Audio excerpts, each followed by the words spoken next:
അസ്സാം വലൈക്കും വറഹമത്തുള്ള.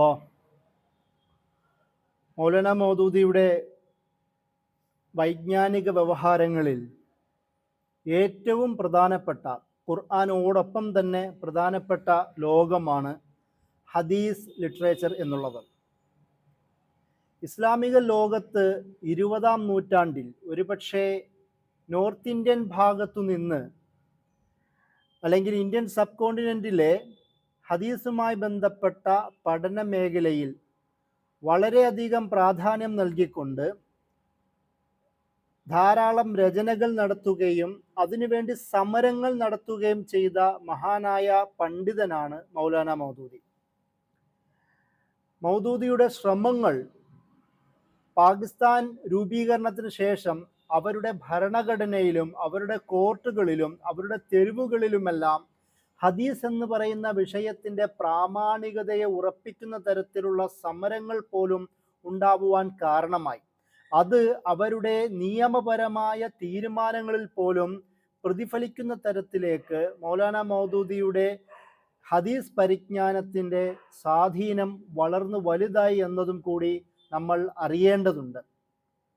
മൗലാന മൗദൂദിയുടെ ഹദീസ് അല്ലെങ്കിൽ മുഹദ്ദിസ് എന്ന ആ ഒരു പദവിയെക്കുറിച്ച് സംസാരിക്കുന്നതിന് മുമ്പ് ആരാണ് മുഹദ്ദിസ് എന്ന ഒരു ആശയം നമ്മൾക്ക് ഉണ്ടാവണം.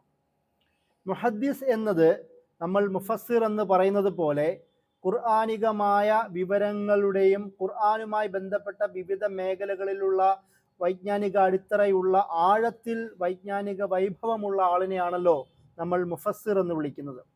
അതേപോലെ തന്നെ ഹദീസിൻ്റെ മേഖലയിൽ ഖുർആനിനോടൊപ്പം ചേർന്നുകൊണ്ട് തന്നെ ഖുർആനിനെ വിശദീകരിക്കണമെങ്കിൽ, ഖുർആനിനെ കൂടുതൽ മനസ്സിലാക്കണമെങ്കിൽ, ഖുർആനിനെ കാലികമായി മനസ്സിലാക്കണമെങ്കിൽ, ഖുർആനിൻ്റെ ചരിത്രവും മനസ്സിലാക്കണമെങ്കിൽ, അതുപോലെ ഖുർആനിൻ്റെ പശ്ചാത്തലവും അത് ആരോടാണ് സംസാരിക്കുന്നതെന്നും അതിൻ്റെ കണ്ടന്റുമെല്ലാം തിരിയണമെങ്കിൽ അത് ഹദീസ് എന്ന വൈജ്ഞാനിക മേഖലയിൽ അതിന് സാധാരണമായ തരത്തിലുള്ള വൈജ്ഞാനിക വൈഭവം ആവശ്യമാണ്. അങ്ങനെയുള്ളവരെയാണ് നമ്മൾ മുഹദ്ദിസ് എന്ന് വിളിക്കുന്നത്. അതുകൊണ്ട് തന്നെ ഖുർആനോടൊപ്പം തന്നെ ഹദീസിനുള്ള വളരെ ആഴത്തിലുള്ള ജ്ഞാനം അവർക്ക് ആവശ്യമാണ്. സ്വാഭാവികമായും അറബി ഭാഷയും, കാരണം ഖുർആൻ അത് അറബിയിലായതുകൊണ്ടും നബി സല്ലല്ലാഹു അലൈഹി വസല്ലമ അൻ നബി അർ റസൂൽ നബിയിൽ ഉമ്മി എന്ന തരത്തിൽ അറിയപ്പെടുന്നത് കൊണ്ടും, അതായത് അറബിയായ നബി സല്ലല്ലാഹു അലൈഹി വസല്ലമ ആയതുകൊണ്ടും, ഈ ഹദീസ് എന്നത് അത് റിപ്പോർട്ട് ചെയ്യപ്പെട്ടവരെല്ലാം അറബികളായതുകൊണ്ടും, ഹദീസിനെ ക്രോഡീകരിച്ചവരെല്ലാം അനറബികളായിരുന്നെങ്കിൽ പോലും അറബി പഠിച്ചുകൊണ്ട്, അത് നമ്മൾക്കറിയാം ഇമാം ബുഖാരി അല്ലെങ്കിൽ നസായി, തിർമിദി, ഇബ്നു മാജ പോലുള്ള ഒട്ടുമിക്ക ആൾക്കാരും അനറബികളാണ്. എന്നാൽ പോലും അറബി ഭാഷയിൽ വ്യുൽപ്പത്തി നേടുകയും അതിനനുസരിച്ച് ആ ഹദീസിൻ്റെ വ്യാപനം ഉണ്ടാവുകയും അത് പഠിക്കുകയും ചെയ്തവരാണ്. അതുകൊണ്ട് തന്നെ അറബി ഭാഷയിൽ അനിതര സാധാരണമായ വിവരം അവർക്ക് ആവശ്യമാണ്. കാരണം നബി സല്ലല്ലാഹു അലൈഹി വസല്ലമയുടെ വാക്കുകൾ, അത് മത്ൻ എന്നാണ് നമ്മൾ പറയുക, കണ്ടന്റ്, അതിൻ്റെ ഭാഷാ വ്യത്യാസം, അതിൽ വിവിധ അർത്ഥങ്ങൾ, അതിൻ്റെ ഷുമൂലിയത്ത്, സമ്പൂർണവും സമഗ്രവുമായ ആശയതലം, ഇതെല്ലാം അറിഞ്ഞിരിക്കണം. കാരണം നബി സല്ലല്ലാഹു അലൈഹി വസല്ലമയുടെ ഹദീസിനെ കുറിച്ച് പോലും പണ്ഡിതന്മാർ തന്നെ പറയുന്നത് അത് ജവാമിഉൽ കലിം എന്ന രീതിയിലാണ്. എല്ലാ വാക്കുകളുടെയും ഒരു സമഗ്ര സമ്പൂർണമായ തലത്തിലാണ് നബി സല്ലല്ലാഹു അലൈഹി വസല്ലം വിശദീകരിക്കുന്നത്. നമ്മൾ സംസാരിക്കുന്ന പോലെ, പ്രസംഗിക്കുന്നത് പോലെ വലിയ വാക്കുകളും ആവർത്തന വിരസതയും ഇല്ലാത്ത വാക്കുകളാണല്ലോ നബി സല്ലല്ലാഹു അലൈഹി വസല്ലം എടുത്തത്. അതുകൊണ്ട് തന്നെ അതിസുന്ദരമായ ഭാഷാ പ്രാവീണ്യം ഉള്ള ഒരാൾ എന്ന നിലയിൽ പോലുമാണ് നമുക്ക് നബി സല്ലല്ലാഹു അലൈഹി വസല്ലമയുടെ പദങ്ങൾ നോക്കിയാൽ കാണാൻ കഴിയുന്നത്. ഇമാം അഹ്മദ് ബിൻ ഹംബലിനെ പോലുള്ള ആൾക്കാരൊക്കെയും നബി സല്ലല്ലാഹു അലൈഹി വസല്ലമയുടെ ഭാഷാ പ്രാവീണ്യത്തെ ഉയർത്തി പറയുന്നത് കാണാം. അതുകൊണ്ട് തന്നെ ഹദീസ് മനസ്സിലാക്കണമെങ്കിൽ അറബി ഭാഷയിൽ നല്ല വിൽപ്പിത്ത് വേണം. അതിൻ്റെ കൂടെ തന്നെ ഇത് ഖുർആനും ഹദീസും അറബി ഭാഷയും എന്നതിൻ്റെ കൂടെ തന്നെ നമ്മൾ അറിയേണ്ടതാണ് അദബ്. മനുഷ്യൻ്റെ ഒരു വിശ്വാസിയുടെ അനിവാര്യമായി ഉണ്ടാവേണ്ട സ്വഭാവ സവിശേഷതകൾ അത് ഇല്ല എങ്കിൽ അങ്ങനെയുള്ള ഒരാൾക്ക് ഒരു ഹദീസ് കൊണ്ട് നടക്കാനുള്ള കഴിവ് ഇല്ല എന്നാണ് ഹദീസ് പണ്ഡിതന്മാർ പൊതുവെ കരുതുന്നത്. അതുകൊണ്ട് തന്നെ അദബ് അനിവാര്യമായി വരുന്നു.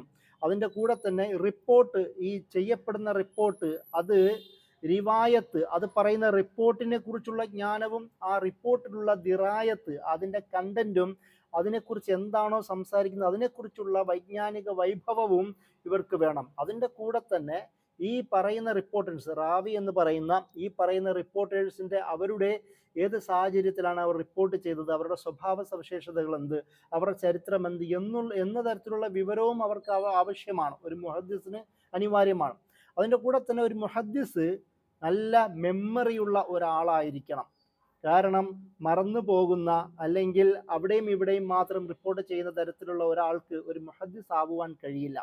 അതിൻ്റെ കൂടെ തന്നെ ക്രിട്ടിക്കൽ തിങ്കിങ്, ഒരു ഹദീസിനെ അത് സ്വീകരിക്കുകയും അതേപടി തഖ്ലീദ് ചെയ്യുക എന്നതിനേക്കാളും അപ്പുറം അതിനെ ക്രിട്ടിക്കലായി കാണുവാനും അതിനെ അനലൈസ് ചെയ്തുകൊണ്ട് അതിനെ ഷറഹ്, അതിൻ്റെ ഉള്ളിലുള്ളതിനെ പുറത്തിടാൻ പറ്റുന്ന ഇസ്തിംബാത്ത് എന്ന് പറയുന്ന അതിൻ്റെ ഉള്ളിലുള്ളതിനെ ഡിറൈവ് ചെയ്ത് ഉദ്ധാരണം നടത്തുവാൻ, ഉദ്ധരിക്കുവാൻ, അതിൽ നിന്നുള്ള പ്രധാന ആശയങ്ങൾ പുറത്തു കൊണ്ടുവരാൻ കഴിയുന്ന തരത്തിലുള്ള വൈഭവവും അനിവാര്യമാണ്. അതിൻ്റെ കൂടെ തന്നെ ഈ വിഷയം എന്തിനെക്കുറിച്ചാണോ സംസാരിക്കുന്നത് അതിനെക്കുറിച്ചുള്ള ഒരു ഒബ്ജക്റ്റിവിറ്റിയും ആ ഒരു കഴിവും മുഹദ്ദിസിന് അനിവാര്യമായി വരുന്നു. ഇത് ഞാൻ പറയാൻ കാരണം, എന്തുകൊണ്ടാണ് മൗലാന മൗദൂദിയെ നമ്മൾ ഈ ഒരു ഹദീസിന്റെ മേഖലയിൽ ഒരു മുഹദ്ദിസായി പരിചയപ്പെടുത്താൻ ആഗ്രഹിക്കുന്നതെന്ന് വെച്ചാൽ, ഈ പറയുന്ന എല്ലാ ഗുണങ്ങളും ഒരുപോലെ വഴങ്ങുകയും ഉള്ള ഒരാളെന്ന നിലയിലാണ് മൗലാന മൗദൂദിയുടെ ജീവിതം നമുക്ക് കാണുവാൻ കഴിയുന്നത്. തഫീമിനെ കുറിച്ച് നമ്മൾ സംസാരിച്ചു. അറബി ഭാഷ അറിയില്ലെങ്കിൽ തഫീമും ഖുർആനും ചരിത്രവും അതുപോലെ തന്നെ ഫിഖ്ഹും കൈകാര്യം ചെയ്യാൻ കഴിയില്ല. അദബാണ് മൗലാന മൗദൂദിയുടെ ഏറ്റവും പ്രധാനപ്പെട്ട സവിശേഷത. അദ്ദേഹം എഴുതിയ രചനകൾ മുഴുവനും അത് അദബിനെ കുറിച്ചിട്ടുള്ളതാണ്. ജീവിതത്തിൽ അദബ് മുഴുവൻ പുലർത്തിയ ആളാണ്. ഹദീസിന്റെ അത് എങ്ങനെ സ്വീകരിക്കണമെന്നും അതിൻ്റെ ദിറായത്ത് എന്താണ്, മൗലാന മൗദൂദിനെ കുറിച്ചുള്ള ഏറ്റവും പ്രധാനപ്പെട്ട ഒരു കൺസേൺ, അത് അദ്ദേഹത്തിൻ്റെ ക്രിട്ടിക്കുകൾ പോലും പറയുന്നത് മത്തിനിന്, അതിൻ്റെ കണ്ടന്റിന് കൂടുതൽ പ്രാധാന്യം നൽകുന്ന ആളായിട്ടാണ്. അതിൻ്റെ അർത്ഥം റിവായത്തിനെ പരിഗണിക്കാത്ത ആളെന്ന നിലയിലല്ല, റിവായത്തിനെ പരിഗണിച്ചുകൊണ്ട് തന്നെ ആ ഒരു ഹദീസിൻ്റെ കണ്ടന്റ് ശരിയാവുക എന്നുള്ളത് അനിവാര്യമായി വരുന്നു. കാരണം നമ്മളത് ഇനിയും വിശദീകരിക്കുന്നുണ്ട്.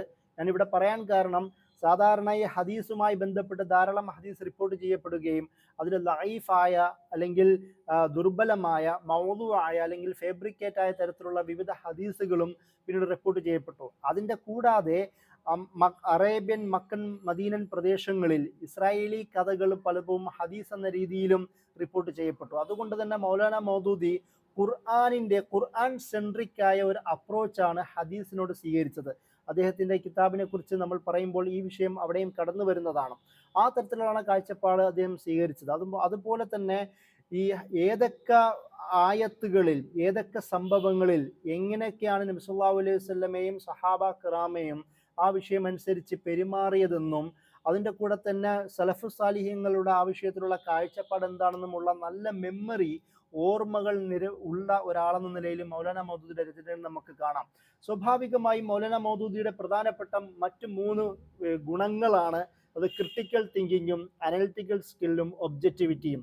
ഈ 3ഉം നമുക്ക് മൗലാന മൗദൂദിയുടെ ചിന്തകൾ കാണാം. ഒരുപക്ഷെ ഇതുകൊണ്ടാവാം സാമ്പ്രദായിക പണ്ഡിത വിഭാഗം മൗലാന മൗദൂദിയെ ഒരു പുരോഗമന ആശയക്കാരൻ എന്ന നിലയിൽ ഹദീസിനെ കാണുന്ന ഒരാൾ എന്ന രീതിയിൽ വീക്ഷിക്കാൻ പോലും കാരണം, ഒരുപക്ഷെ ഈ അവസാനത്തെ critical thinking, analytic skill, objectivity കൂടുതൽ ഹദീസ്, ഖുർആൻ, ഫിഖ്ഹി വിഷയങ്ങൾ ഉപയോഗിച്ച ആളെന്ന നിലയിലാവാം.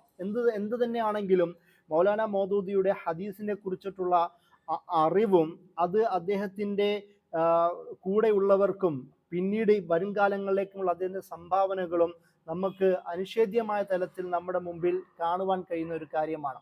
ഇത് പറഞ്ഞുകൊണ്ടാണ് നമുക്ക് തഫീമുൽ അഹാദീസ് എന്ന പേരിൽ മൗലാന മൗദൂദിയുടെ പേരിലേക്ക് ചേർക്കപ്പെടുന്ന 8 വോളിയംസ് ഉള്ള ആ കിതാബിനെ കുറിച്ച് സംസാരിക്കേണ്ടത്. യഥാർത്ഥത്തിൽ ഇത് മൗലാന മൗദൂദി എഴുതിയതല്ല.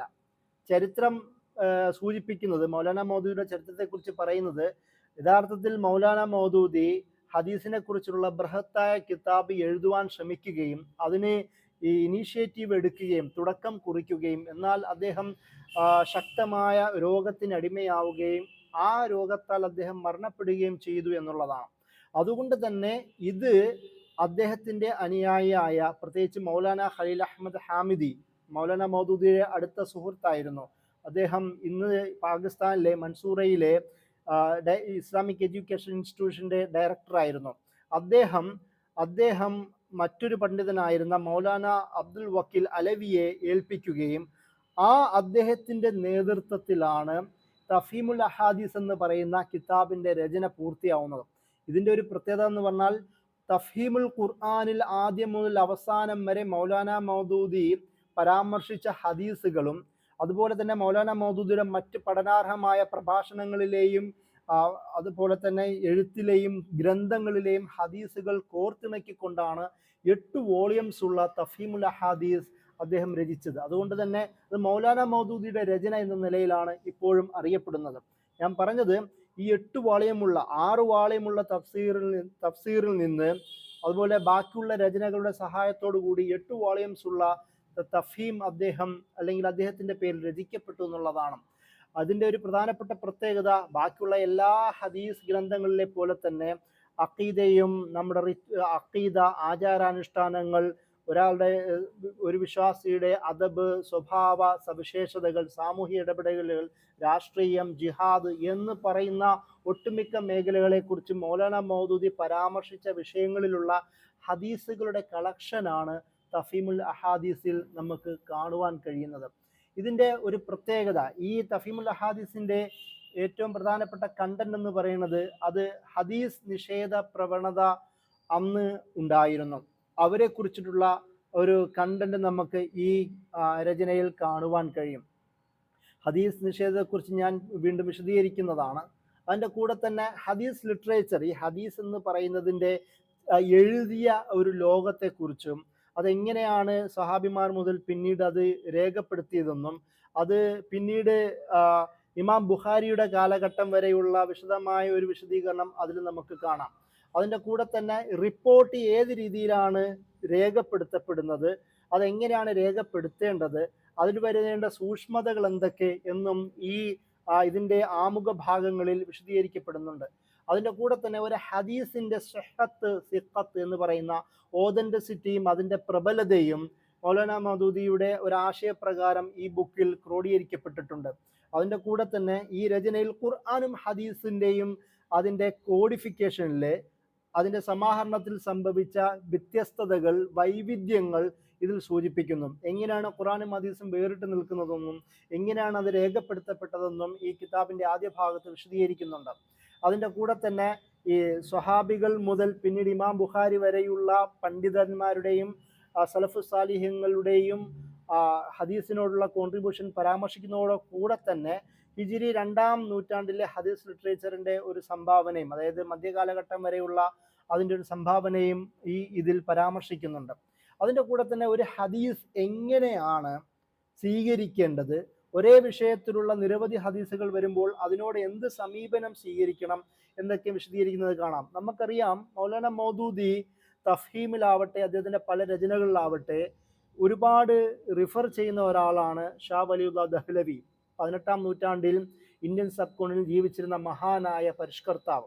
മൗലാന മൗദൂദി അദ്ദേഹത്തിൻ്റെ തജ്ദീദിനെ കുറിച്ചുള്ള രചനയിൽ പോലും ഷാ വലിയുല്ലാ ദഹ്ലവിനെ മുജദ്ദിദ് എന്ന രീതിയിലാണ് എണ്ണുന്നത്. ഷാ വലിയുല്ലാ ദഹ്ലവിയുടെ അൽ ഇൻസാഫ് എന്ന് പറയുന്ന രചനയുണ്ട്.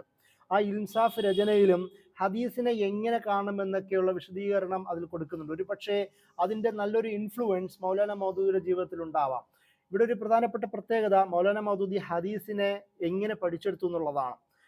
ആദ്യകാലങ്ങളിൽ സ്വതന്ത്രമായ അദ്ദേഹത്തിൻ്റെ വീട്ടിലിരുന്നു കൊണ്ട് അധ്യാപകരുണ്ടായിരുന്നു. കുറച്ചു കാലത്ത് മദ്രസയിൽ പോയിരുന്നു. പിന്നീട് ഖുർആനും വിവിധ വിഷയങ്ങളും സ്വയം പഠിച്ചെടുത്തതുപോലെ തന്നെ സ്വന്തമായി വളർത്തിയെടുത്ത വൈജ്ഞാനിക വൈഭവമാണ് മൗലാന മൗദൂദിക്കുള്ളത്. അതുകൊണ്ട് നമ്മൾ ഇതിൽ രസകരമായ ഒരു കാര്യം, ഒരു മുഹദ്ദിസിന് ഒരുപാട് ഉസ്താദുമാരുണ്ടാവണമെന്ന് പറയുന്ന ഒരു അലിഖിത നിയമം പലരും പറയാറുണ്ട്. ഒരുപക്ഷെ ആ ഉസ്താദുമാരുണ്ടോ ഇല്ലയോ എന്നതിനേക്കാളും അപ്പുറം സ്വന്തമായി തന്നെ ഒരു വലിയ പണ്ഡിതനാവുവാനും അത് സമൂഹ മധ്യത്തിൽ സമർപ്പിക്കുവാനും കഴിഞ്ഞു എന്നുള്ളതാണ് മൗലാന മൗദൂദിയുടെ ഏറ്റവും വലിയ പ്രധാനപ്പെട്ട പ്രത്യേകത. അതിൻ്റെ കൂടെ തന്നെ അവസാനം തഫീമുൽ ഹദീസിൽ അദ്ദേഹം പറഞ്ഞു വെക്കുന്ന മറ്റൊരു പ്രധാനപ്പെട്ട പോയിന്റ്, അത് ഹദീസിൻ്റെ സംരക്ഷണത്തിൻ്റെ പ്രാധാന്യമാണ്. അത് മൗലാന മൗദൂദിയുടെ പ്രത്യേകിച്ച് ഇവിടെ 1940-കൾക്ക് ശേഷം പിന്നീട് പാകിസ്ഥാനിലെത്തുന്നവരെയുള്ള കാലഘട്ടവും അദ്ദേഹം മരണപ്പെടുന്ന കാലഘട്ടം വരെയും മൗലാന മൗദൂദിയുടെ ഏറ്റവും പ്രധാനപ്പെട്ട കോൺട്രിബ്യൂഷൻ എന്ന് നമുക്ക് പറയാൻ കഴിയുന്നത് അത് ഹദീസിന്റെ സംരക്ഷണവും പ്രിസർവേഷനുമായി ബന്ധപ്പെട്ടതാണ്. ഏതൊക്കെ തരത്തിൽ നമുക്ക് ഹദീസ് സംരക്ഷിക്കാം, എന്തുകൊണ്ട് സംരക്ഷിക്കണം എന്നൊക്കെയും അദ്ദേഹം ഈ വിവിധ രചനകളിലൂടെ പറയുന്നത് നമുക്ക് കാണാം. അതിൻ്റെ കൂടെ തന്നെ ഈ ബുക്കിന്റെ ഒരു ക്യാരക്ടറിസ്റ്റിക്സ്, സ്വഭാവ മഹിമയും നമ്മൾ അറിയണം. മൗലാന മൗദൂദി പൊതുവെ സ്വീകരിക്കുന്നത് ഒന്ന് സഹീഹായ ഹദീസുകൾക്കാണ് എപ്പോഴും പ്രാധാന്യം നൽകുന്നത്. അത് തഫീമിൽ നിങ്ങൾ നോക്കുക, അല്ലെങ്കിൽ അദ്ദേഹത്തിൻ്റെ റസായിലോ മസായിൽ, അദ്ദേഹത്തിൻ്റെ റസായിലോ അതായത് ചോദ്യോത്തരങ്ങളുമായി ബന്ധപ്പെട്ട അദ്ദേഹത്തിൻ്റെ ഫത്വകളുടെ കളക്ഷൻ ഉണ്ട്. അതിലും സഹീഹായ ഹദീസുകൾക്ക് ധാരാളം പ്രാധാന്യം നൽകുന്നു. അതിൻ്റെ കൂടെ തന്നെ ഒരേ സമയം റിവായത്തും ദിറായത്തും ചേർത്ത് വെക്കുന്നു. അതിൻ്റെ റിപ്പോർട്ടിൻ്റെ കണ്ണി ചേർക്കുന്ന ആ ഒരു പ്രാധാന്യം വെക്കുന്നതോടുകൂടി തന്നെ, അതായത് സനദ് ഇസ്നാദ് എന്ന് പറയുന്ന വിഷയങ്ങളിൽ പ്രാധാന്യം നൽകുന്നതിൻ്റെ കൂടെ തന്നെ ആ ഹദീസുകളുടെ ദിറായത്തിനും ഒരേ പ്രാധാന്യം നൽകുന്നു. ഞാൻ നേരത്തെ പറഞ്ഞതുപോലെ ഈ ഹദീസുകളെയൊക്കെ ഒരു ഖുർആനിക് സെൻട്രിക് അപ്രോച്ചാണ്, ഖുർആനിൻ്റെ മൗലികതയോട് ചേർന്ന് നിൽക്കുന്ന ഹദീസുകളെയാണ്. കാരണം നബി സല്ലല്ലാഹു അലൈഹി വസല്ലമ ഖുർആൻ പഠിപ്പിക്കാൻ വന്ന ആളാണ്, ലോക സമൂഹത്തിനിടയിൽ റഹ്മത്തായ ആളാണ്. ആ ഒരു നബി സല്ലല്ലാഹു അലൈഹി വസല്ലമയുടെ ദേഹത്തിലും ചിന്തയിലും ആശയത്തിലും ഒരു അനീതി നിറഞ്ഞ മൗലികമായി തെറ്റുള്ള ഒരാശയം വന്നുകൂടാ. അതുകൊണ്ട് തന്നെ ഹദീസിനെ സ്വീകരിക്കുന്നത് പോലും ഖുർആനിൻ്റെ ഒരാശയത്തിൻ്റെ പരിസരത്തിൽ നിന്നുകൊണ്ടാണ്. അതുപോലെ മത്തിന്, അതിൻ്റെ കണ്ടന്റ് അത് സുന്ദരമായിരിക്കണം, കണ്ടന്റ് ഖുർആനികമായി തന്നെ ബന്ധമുള്ളതായിരിക്കണം എന്ന് മൗലാന മൗദൂദിക്ക് വാശിയുള്ളതായി നമുക്ക് അദ്ദേഹത്തിൻ്റെ രചനയിൽ കാണാം. അതുപോലെ ഞാൻ നേരത്തെ പറഞ്ഞതുപോലെ ഇസ്രായേലിയാത്ത്, പൊതുവെ ഹദീസ് എന്ന പേരിൽ പിന്നീട് ഒരുപാട് നമ്മുടെ ഗ്രന്ഥങ്ങളിലെല്ലാം കളക്ട് ചെയ്യപ്പെട്ട ഇസ്രായേലി കഥകളെ അതിനെ വ്യതിരിക്തമായി തന്നെ വിശദീകരിക്കുന്ന നമുക്ക് തഫീമുൽ ഖുർആനിൽ നമുക്ക് കാണുവാൻ പറ്റും. അതുകൊണ്ട് തന്നെ ഈ ഒരു സവിശേഷത ഉള്ളത് കൊണ്ട് തന്നെ 20-ാം നൂറ്റാണ്ടിൽ ഒരുപക്ഷെ ഹദീസുമായി ബന്ധപ്പെട്ട ഏറ്റവും നല്ല വർക്ക് എന്ന നിലയിൽ നമുക്ക് അതിനെ എണ്ണാം.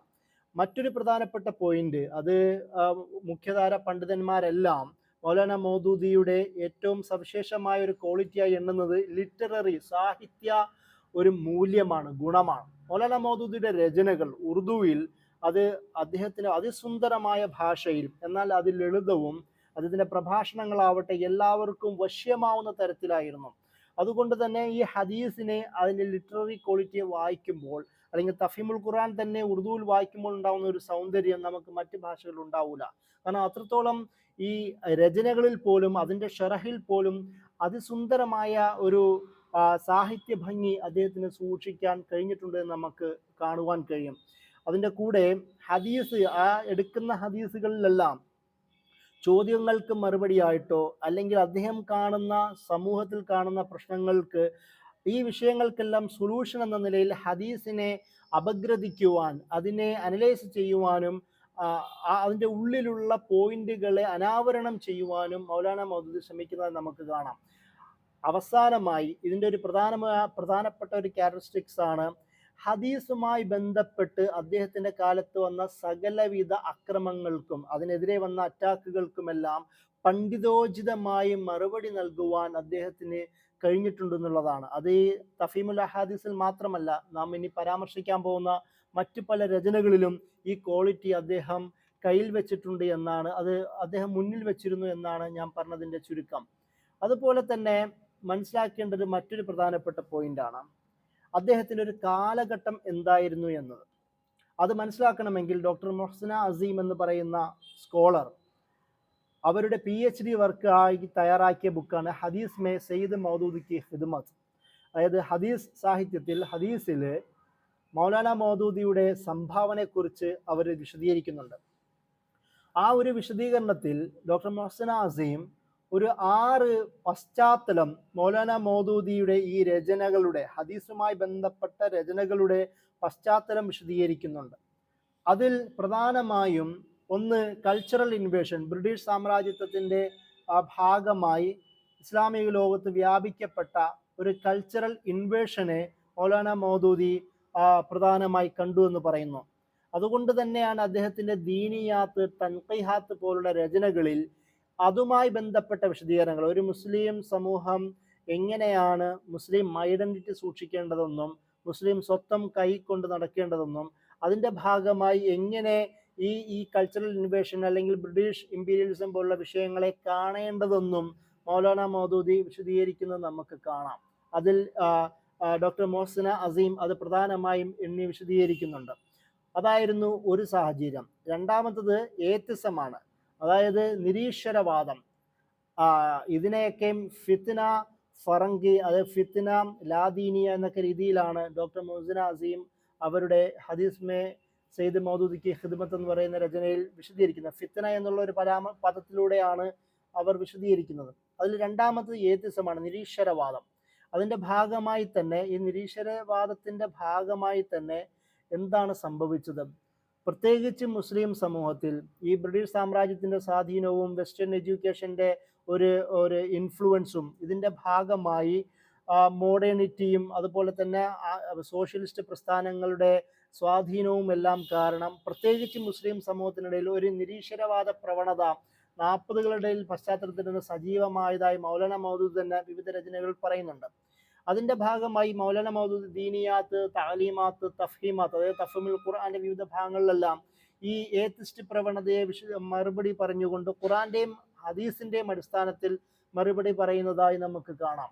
മറ്റൊരു പ്രധാനപ്പെട്ട വിഷയമാണ് ഖാദിയാനിസം, ഖാദിയാനി വിഭാഗത്തിന്റെ ഉത്ഭവം. ബ്രിട്ടീഷ് സാമ്രാജ്യത്തിന്റെ സഹായത്തോടു കൂടി മുസ്ലിം സമൂഹത്തിനിടയിൽ വിള്ളൽ വരുത്തുക എന്ന ഉദ്ദേശത്തോടു കൂടി മിർസ ഗുലാം അഹമ്മദ് ഖാദിയാനി എന്ന് പറയുന്ന ഒരു കഴിവുള്ളവനായ എന്നാൽ കണ്ണിങ്ങായ ഒരു മനുഷ്യനെ കൊണ്ട് പുതിയൊരു പ്രവാചകത്വം പ്രഖ്യാപിക്കുകയും അതിൻ്റെ ഭാഗമായി ഒരുപാട് ഫിത്നകൾ, ഫസാദുകൾ, പ്രശ്നങ്ങൾ മുസ്ലിം സമൂഹത്തിൽ തന്നെ വ്യാപകമാവുകയും ചെയ്തു.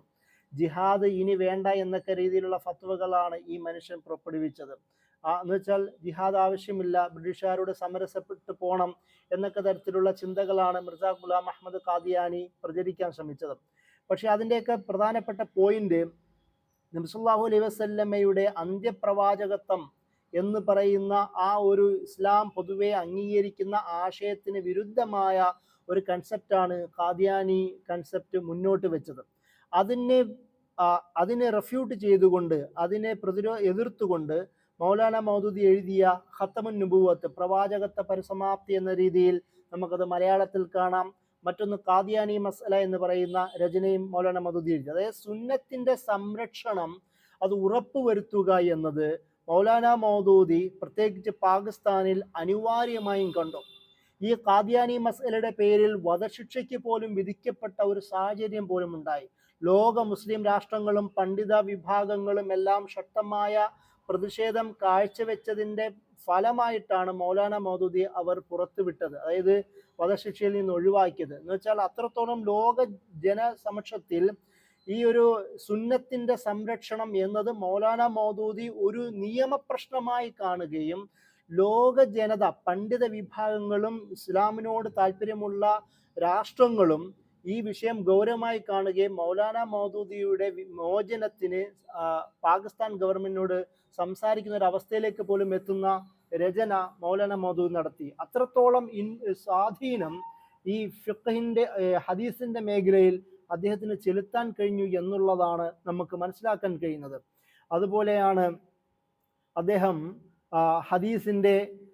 ഹദീസ് നിഷേധികളെ കുറിച്ചുള്ള ചർച്ച നടത്തിയത്. ഹദീസ് നിഷേധികളെ കുറിച്ച് നമ്മൾ വിശദീകരിക്കുന്നതാണ്.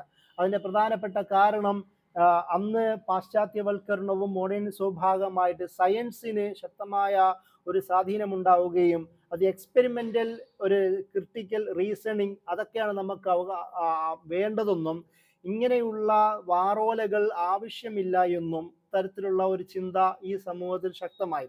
അതിൻ്റെ കൂടെ തന്നെ ഈ ഖുർആനിസ്റ്റ് എന്ന് വിളിക്കുന്ന ഖുർആനിൽ മാത്രം ഊന്നുകയും ഹദീസ് നിഷേധം ശക്തമാവുകയും ചെയ്യുന്ന ഒരു കാലഘട്ടം ഉണ്ടായിരുന്നു. ആ ഒരു പശ്ചാത്തലത്തിലാണ് സുന്നത്തിക്ക് ആയിനെ ഹൈസിയത്ത് എന്ന് പറയുന്ന രചന അദ്ദേഹം എഴുതുന്നത്. അത് നമുക്ക് വിശദീകരിക്കാം. അതിൻ്റെ കൂടെ തന്നെ മറ്റൊന്ന്, പണ്ഡിത വിഭാഗങ്ങൾക്കിടയിൽ പോലും അദ്ദേഹം കണ്ട മറ്റൊരു പ്രവണതയാണ് ഒരുപക്ഷെ ഇന്നും നമുക്ക് കാണാം. അത് ഈ ഹദീസ് മേഖലയിലുള്ള നോളജിനൊരു ഇംപ്രൂവ്മെന്റ്, ഡെവലപ്മെന്റ് ഇല്ലാതെ വരികയും അത് തഖ്ലീദ് മാത്രമാവുകയും അതിനെക്കുറിച്ച് ആഴത്തിലുള്ള പഠനങ്ങൾ നടക്കാതിരിക്കുകയും ചെയ്യുക. സ്വീകരിക്കുന്ന ഹദീസുകളോ അതിന് പ്രത്യേകമായ റിപ്പോർട്ടുകളോ അതിൻ്റെ സനദ് മുത്തവാത്തിറും, അതായത് അതിൻ്റെ പ്രബലത പോലും പരിഗണിക്കാത്ത തരത്തിൽ നിയമവിഷയങ്ങൾ പോലും ഹദീസുകൾ ഉപയോഗിക്കുക. ഇങ്ങനെയുള്ള സാഹചര്യത്തിൽ മൗലാന മൗദൂദിയുടെ ശക്തമായ ഒരു നിരൂപണവും നമുക്ക് കാണാം. അതിൻ്റെ കൂടെ തന്നെ മൗലാന മൗദൂദി കണ്ട മറ്റൊരു പ്രശ്നം ഈ ഹദീസ് അവലോകനങ്ങളിൽ സിംപ്ലിസിറ്റി, അതായത് വളരെ ദുർഗ്രഹമായ വളരെ സങ്കീർണമായ പദാവലികളിലൂടെ പൊതുജനങ്ങൾക്ക് മനസ്സിലാക്കാൻ കഴിയാത്ത തരത്തിലുള്ള ചർച്ചകൾ ഉണ്ടാവുകയും ഈ ഹദീസ് എന്ന് പറയുന്നത് തങ്ങൾക്ക് കയ്യെത്താ ദൂരത്താണെന്ന് പറയുന്ന ചിന്ത മുസ്ലിം സമൂഹത്തിന് ഉണ്ടാവുകയും ചെയ്ത ഒരു പശ്ചാത്തലങ്ങളുണ്ട്. അതുകൊണ്ട് തന്നെ ഹദീസിനെ അതിസുന്ദരമായും ലളിതമായും സുതാര്യമായും ഹദീസിനെ എക്സ്പ്ലെയിൻ ചെയ്യുക എന്നത് മൗലാന മൗദൂദി അദ്ദേഹത്തിൻ്റെ ഒരു വലിയ ഒരു പ്രയത്നമായി സ്വയം സ്വീകരിച്ചതും നമുക്ക് കാണാം. ഞാൻ നേരത്തെ പറഞ്ഞതുപോലെ ഹദീസ് റിജക്ഷന് പ്രധാനമായും ഒരുപാട് കാരണങ്ങളുണ്ട്. അതിന് പ്രധാന പങ്ക് വഹിച്ചത് സർ സയ്യിദ് പോലുള്ള, അതുപോലെ തന്നെ ചിറാഗ് അലി പോലുള്ള ആൾക്കാരാണ്. ഇവരുടെ സ്വാധീനം, അതായത് 19-20 നൂറ്റാണ്ടിൻ്റെ തുടക്കത്തിൽ മുതൽ ഈ ഇന്ത്യൻ സബ് കോണ്ടിനെന്റിൽ വലിയ ബഹളങ്ങൾ ഉണ്ടാക്കി. പിന്നീട് ഗുലാം അഹമ്മദ് പർവേസ് എന്ന് വിളിക്കപ്പെടുന്ന മൗലാന മൗദൂദിയുടെ തന്നെ ആ ഒരു പശ്ചാത്തലത്തിലുള്ള ഒരാൾ പാകിസ്ഥാൻ ഗവൺമെന്റിനെ തന്നെ അയ്യൂബ് ഖാൻ പോലും സപ്പോർട്ട് ചെയ്യുന്ന തരത്തിൽ വലിയ ഒരു പണ്ഡിതനായി മാറി അദ്ദേഹം. അതായത് തുലുവ ഇസ്ലാം എന്ന് പറയുന്ന മാഗസിനിലൂടെ ഹദീസ് നിഷേധ പ്രവണതകൾ വ്യാപിപ്പിച്ചു. അദ്ദേഹത്തിൻ്റെ മാരിഫുൽ ഖുർആൻ എന്ന് പറയുന്ന തഫ്സീറിൽ ഖുർആൻ ഫോക്കസ് ചെയ്തുകൊണ്ട് സംസാരിക്കാൻ ശ്രമിച്ചു.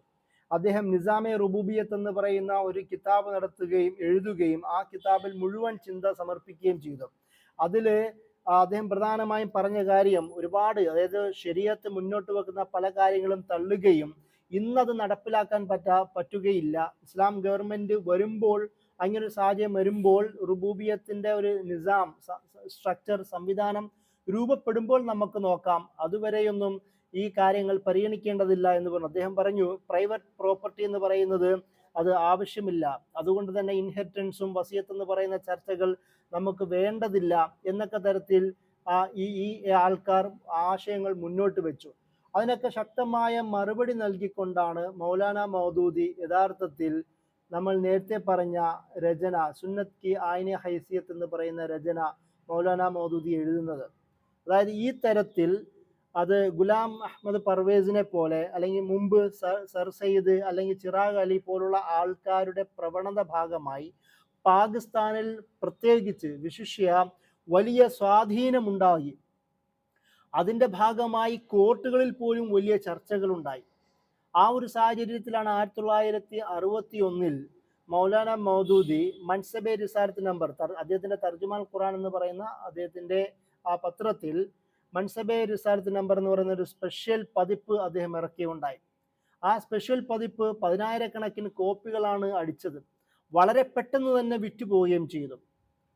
പിന്നീട് ആ ഒരു സാഹചര്യത്തിലാണ് അദ്ദേഹം അത് ബുക്ക് ഫോമിലേക്ക് മാറ്റുന്നത്. ആ ബുക്കിനെയാണ് നമ്മൾ സുന്നത്ത് കി ആയിനെ ഹൈസിയത്ത് എന്ന പേരിൽ നമ്മൾ അറിയുന്നത്. മലയാളത്തിൽ അത് സുന്നത്തിൻ്റെ പ്രാമാണികത എന്ന പേരിൽ മലയാളത്തിൽ അത് IPH പബ്ലിഷ് ചെയ്തിട്ടുണ്ട്.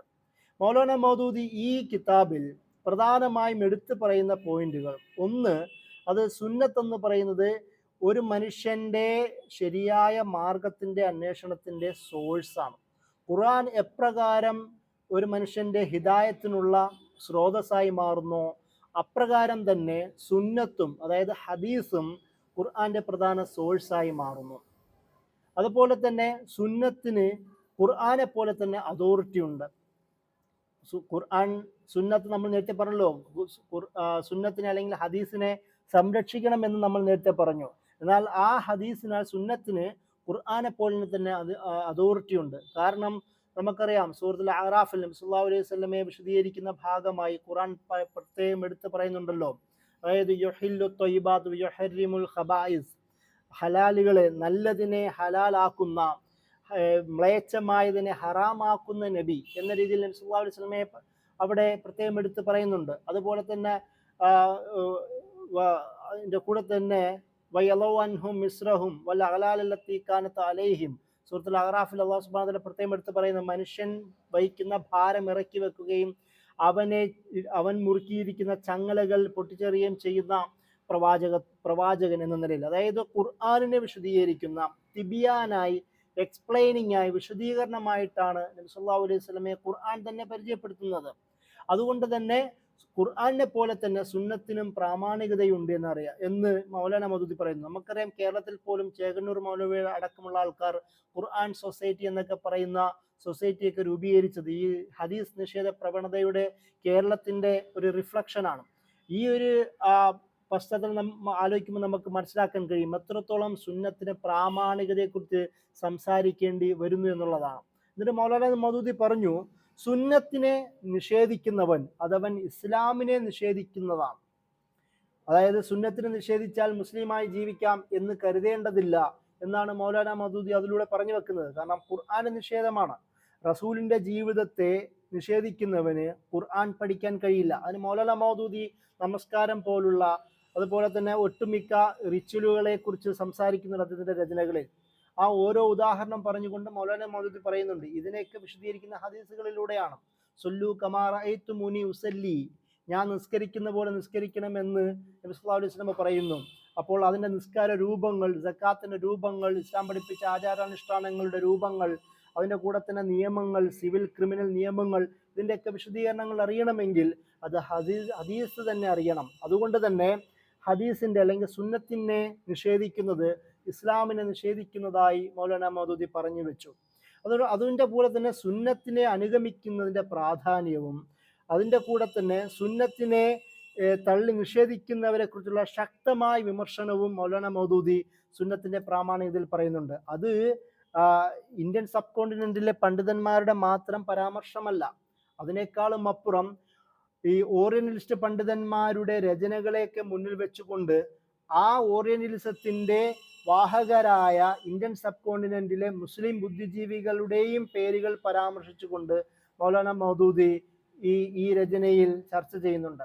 ഈ സുന്നത്ത് കി ആയിനെ ഹൈസിയത്ത് എന്ന് പറയുന്ന രചന പോലും അന്നത്തെ പ്രധാനപ്പെട്ട ഹദീസ് നിഷേധിയായ ഡോക്ടർ അബ്ദുൽ വദൂദ് എന്ന് പറയുന്ന ഒരാളുമായിട്ടുള്ള കത്തിടപാടുകളുടെ ഒരു ആഫ്റ്റർ ഒരു ഔട്ട്കം കൂടിയിട്ടാണ് സുന്നത്ത് കി ആയിനെ ഹൈസിയത്ത് എന്ന് പറയുന്ന രചന.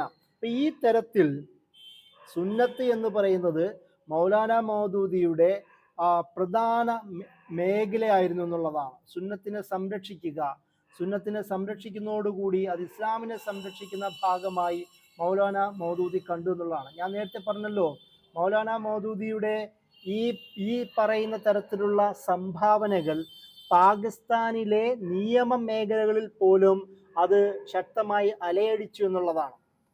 ഒരു ഉദാഹരണം നമുക്കറിയാം. മൗലാന മൗദൂദിയുടെ പ്രവർത്തന ഫലമായി ഒരുപാട് സുന്നത്ത് നിഷേധികളെ ഒരു പരിധിയോളം വരെയെങ്കിലും തടഞ്ഞു നിർത്തുവാൻ മൗലാന മൗദൂദിക്ക് സാധിച്ചിട്ടുണ്ട്. പാകിസ്ഥാനിലെ പഞ്ചാബ് ഹൈക്കോടതിയിൽ സുന്നത്തിന്റെ പ്രാമാണികതയെ നിരാകരിക്കുന്ന ഒരു വിധി അവിടെ ഉണ്ടായി. മൗലാന മൗദൂദി അതിനെതിരെ ശക്തമായി എതിർത്തുകൊണ്ട് ലേഖനം പബ്ലിഷ് ചെയ്തു. ഈ ലേഖനം, ഈ പഠനം ഒട്ടുമിക്ക മേഖലകളിലും, അതായത് നിയമ ജുഡീഷ്യറികളിലെല്ലാം ചർച്ചാ വിഷയമാവുകയും കോടതിക്ക് തങ്ങളുടെ വിധി തിരുത്തേണ്ടി വരികയും ചെയ്തു. അത് മാത്രമല്ല 1956, 1963, 1973 വർഷങ്ങളിൽ ഭേദഗതി ചെയ്യപ്പെട്ട പാകിസ്ഥാൻ ഭരണഘടനയിൽ സുന്നത്തിനെ ആധികാരിക സോഴ്സായി ഉൾപ്പെടുത്തിയതിൽ പോലും മൗലാന മൗദൂദിയുടെ ശ്രമങ്ങൾ ഉണ്ട് എന്ന് നമ്മൾ അറിയേണ്ടതുണ്ട്. പാകിസ്ഥാനിലെ ഭരണഘടനാ പ്രക്ഷോഭങ്ങളിലും പാകിസ്ഥാൻ ഭരണഘടന രൂപിക്കുന്നതിലും അതിലെ ഇസ്ലാമിക് ലോ ആൻഡ് കോൺസ്റ്റിറ്റ്യൂഷൻ എന്ന് പറയുന്ന രചനയിൽ പോലും എങ്ങനെയാണ് കോൺസ്റ്റിറ്റ്യൂഷൻ ഉണ്ടാക്കേണ്ടത്, ആ കോൺസ്റ്റിറ്റ്യൂഷനിൽ ഇസ്ലാമിന്റെ സ്രോതസ്സുകളായ ഖുർആനും ഹദീസും എങ്ങനെയാണ് വരേണ്ടത് എന്ന് പോലും മൗലാന മൗദൂദി ആ രചനകളിൽ പറയുന്നത് നമുക്ക് കാണുവാൻ കഴിയും. ഇതുകൊണ്ട് തന്നെ മൗലാന മൗദൂദിയുടെ ഈ മേഖലയിലുള്ള സംഭാവനകൾ നമ്മൾ പ്രത്യേകമായി തന്നെ പഠിച്ചു വെക്കേണ്ടതാണ്, അറിഞ്ഞിരിക്കേണ്ടതാണ് എന്നാണ് ഞാൻ പറഞ്ഞതിൻ്റെ ചുരുക്കം. അവസാനമായി മൗലാന മൗദൂദി ഈ രചനകൾ മാത്രമല്ല, അതായത് സുന്നത്ത് കി ആയിനെ ഹൈസിയത്ത് അല്ലെങ്കിൽ തഫീമുൽ അഹാദീസ്, ഈ രചനകൾ മാത്രമല്ല, മൗലാന മൗദൂദിയുടെ മറ്റു പല രചനകളിലും ഈ വിഷയത്തെക്കുറിച്ച് ആഴമായ പഠനങ്ങളുണ്ട്.